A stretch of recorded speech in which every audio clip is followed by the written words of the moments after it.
Greetings, ladies and gentlemen of the interwebs. I am Zach, and I'm back again for another ranking video. You've heard of Breaking Bad, I'm sure, but did you know that it has a spin-off show called Better Call Saul? Of course you did. That's probably why you clicked on this video. So let's get one prerequisite out of the way before we begin the list. The character has to have a significant amount of screen time in order to be on this list. I know this seems like it would go without saying, but this is not a episodes appeared in based list. For example, a character like Paige has appeared in more episodes than Lalo, who is on this list. And I think we can all agree that Lalo is the far more important character despite appearing in fewer episodes. So I just wanted to make that distinction. Anyways, sit back, relax, and let's get on with the list. Number 8, Lalo Salamanca. Now just because Lalo is in the last spot on the list doesn't mean he isn't great. It's really just because, like I said before, he's had the least time to make an impression on me out of all the characters on the list. He's only been around for a very small sample size at only 13 of the 50 episodes, and he makes it on this list despite that because he'll likely continue to be a primary antagonist of season 6, and he'll wind up appearing in around 26 episodes total, which is a nice chunk of the show. Anyway, Lalo is a lot of fun. He's wildly unpredictable, charismatic, and deadly. In each episode he appears in, he just begins to steal the show more and more. He is a welcome addition to the Salamanca family, a family filled with memorable characters like Tuco, Hector, and the cousins. The one knock on Lalo, like I said earlier, is we just haven't had a lot of time to know him. He's also the only character on this list that you really can't sympathize with in any way, so I had to dock him a bit there. Number 7, Howard Hamlin. I would be hesitant to call Howard a true main character, but he's been in the vast majority of episodes and he's had a solid chunk of screen time, so I decided to include him on the list. Poor Howard. So often the pawn, so rarely the knight. He starts off as a snobbish jerk, but he definitely becomes more layered and nuanced as the seasons go by until you just straight up feel for him in the later seasons. I think the show utilizes a good dose of Howard as it sprinkles him here and there, but by no means can he compete with the heavy hitters on this list. He just doesn't have the screen time nor development. Unfortunately for Howard, he happens to be a good character on a list of great characters. Number 6, Gustavo Fring. Whoa, put your box cutters away and get the hell away from me for just 1 second.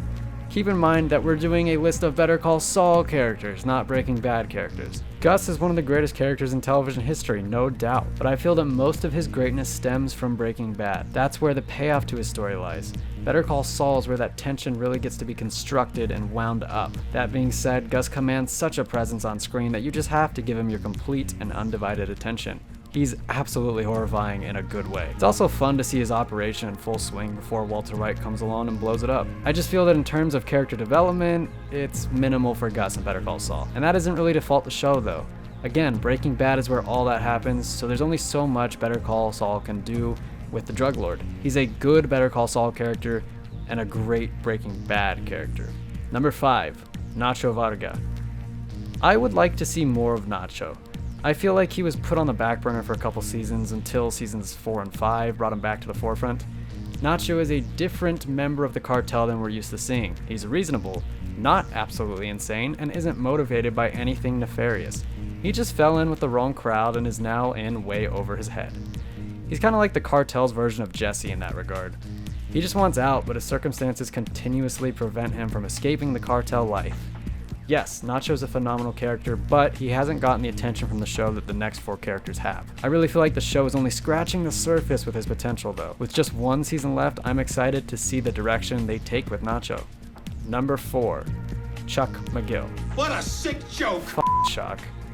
He's one of the most deplorable characters I've ever seen in a television show, and yet he is simply amazingly crafted. Chuck is the definition of a you love to hate them character. The way he goes out of his way to shaft his younger brother is disgusting, but the show peels back the curtain and lets you understand why Chuck is the way he is. He is right about Jimmy, but wrong in the way he goes about dealing with him. It's frustrating and tragic to witness, and is why I think that Chuck has truly earned his spot in the top 5 on this list. I really would like to put him higher, but I simply cannot justify placing him over the next 3. Number 3, Mike Ehrmantraut. Remember how I said that Gus was a good Better Call Saul character and a great Breaking Bad character? Yeah, well, Mike is the inverse of that. I enjoyed him in Breaking Bad. I thought he was a cool character. But Better Call Saul made Mike into a great character. He's so much deeper and more layered in Better Call Saul. We get to see what sent him down the path to becoming Gus Fring's right-hand man. We also see that he initially wasn't so keen on doing the real dirty work for Gus either. Honestly, I think Mike is at his best when he's dealing with his past. The scene where Mike breaks down and discusses his son's murder still gives me chills when I watch it. Broke my boy. I broke my boy. For the love of God, someone get Jonathan Banks an Emmy. Number 2. Jimmy McGill / Saul Goodman. How scandalous of me to put the titular character at number 2. This decision was so close. Remember in Cars when Lightning McQueen wins the race by sticking his tongue across the finish line?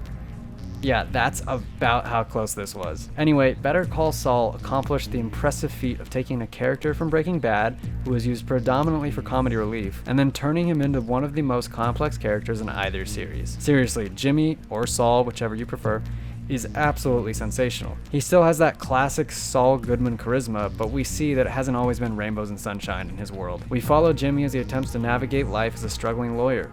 Jimmy tries his best to keep clean and play by the rules, but too often he can't help but take shortcuts, which only lead him closer and closer to his destiny of being Saul Goodman, the criminal lawyer. And it's brilliant. There truly is nothing Vince Gilligan and Peter Gould can't do with their characters. And I think this goes without saying, but someone get Bob Odenkirk a freaking Emmy. Number 1, Kim Wexler. Kim is the engine of the show. She's always there for Jimmy, talking him through things, getting him out of trouble, even getting in on the shenanigans right along with him. She's genuinely such a fun character to watch. Just saying that though would do her a huge disservice. Her journey from side character in season 1 all the way to co-star in season 5 is extremely impressive. Kim is one of the most intricately crafted characters I have ever seen. She can straight up carry episodes by herself.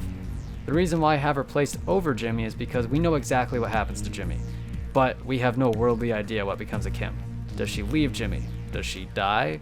Does she go to prison? I have no idea, but none of those options would feel good to watch. Also, if Reese Seahorn doesn't win an Emmy for her performance in season 5, we must riot. Who cares what it does to Jimmy, right? As long as Howard Hamlin is okay. Kim, I don't think that's fair. Fair? Let's talk about fair. Hey, let's let Jimmy dig around the fire-damaged wreck where his brother died screaming. And then let's let him pick up a keepsake or two. That is so fair.